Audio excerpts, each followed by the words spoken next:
Hello, I'm Suvia Key. I'm the long-term care lady. As you know, if you're on my YouTube channel. Today, we're talking about the other end of the long-term care insurance process. We're talking about what happens when you need that insurance money because there's long-term care in your future.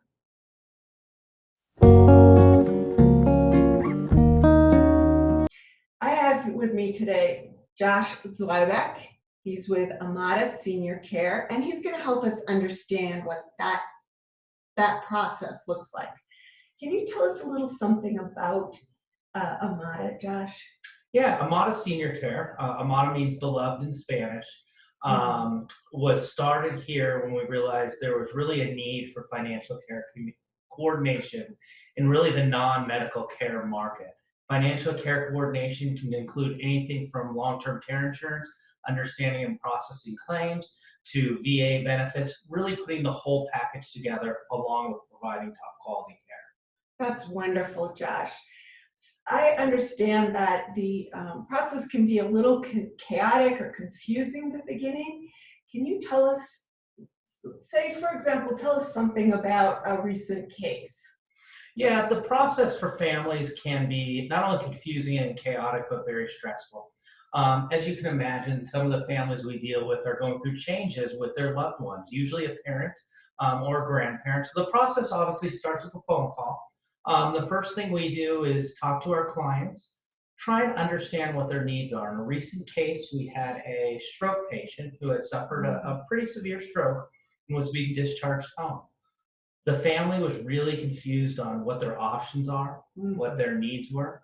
They knew they had a long-term care insurance policy, but the first thing is to understand the client's needs and who they are, what they're looking for, and make sure they're a good fit for non-medical care. That sounds like a very important first step. So what would that look like? Do you show up at their home? Or is there a meeting at the hospital? What goes on there? So it really depends. Every family is different. We try and be flexible for them. 90 to 95% of my meetings are in person and occur at the hospital or in the patient's home. I do have some families that are either doing this from a distance or things are just so chaotic we do it all over the phone. But most prefer to meet the person who's going to be taking care of their loved one in person. I imagine they do. And just as an aside, how do you go about choosing people that are going to be caregivers? Yeah, caregiver and caregiver screening and recruitment is tough. We obviously interview all our caregivers. They're typically touched. By touched, I mean 3 to 4 of my people in the office, see them, talk to them. We do background checks. If they're a professional caregiver, like they're a CNA or a medical assistant, we check their license and then put them through our training program so we can understand their skills. Oh, that's wonderful. That would certainly be reassuring. And as I understand, is there some kind of certification or licensing process for the caregivers? So here in Colorado, and understand it's different in every state, there's a licensing process for the company. So I have to be licensed through the state of Colorado. There is no licensing for the individual caregivers in Colorado. So Amada ends up being the responsible party to make sure that the care is proper. We are. We go in and we usually meet with the clients. We create what's called our plan of care. The plan of care is what's going to happen in the home. It's a living document. Once we're in the home, it typically changes over the first 2 to 3 weeks. Oh, wow. So a lot of changes to adapt to the individual person and their needs. Is that what we're looking at? Yeah, most of my families don't really know what their care needs are. They know social workers at the hospital or discharge planners told them they need care, but the reality at home alone is different than in a hospital or in a rehab facility with assistance. Yeah, it's hard to imagine what our life is going to be like with a new disability. No, that's true. Yeah. So what would the next stage be? So you have a family, you know they're in crisis, you're going to talk to them about what it is they think they need and maybe advise them a little bit. But what about their insurance or lack of insurance? What would that look like? I know most people I talk to, they take their policy, they put it in their safety deposit box or in their file folder and then forget about it. Yeah, you're right. So the next process is sitting down with the family, doing what we call a thorough long-term care insurance review. So we want to make sure that our clients, the client themselves and the family, fully understands what their policy covers, what their coverage limits are. But there's also other things in the policies that we look for. Some have money in them for home improvements. If you now need to put in a wheelchair ramp, some have money in them for panic buttons and pendants and things like that. So we want to uncover all of that so that our clients fully understand what their policy will and will not pay. That's wonderful. What would be some common questions or something that most people would have to consider in this process? Yeah, so every policy has an elimination period. The easiest way to describe that is it's deductible.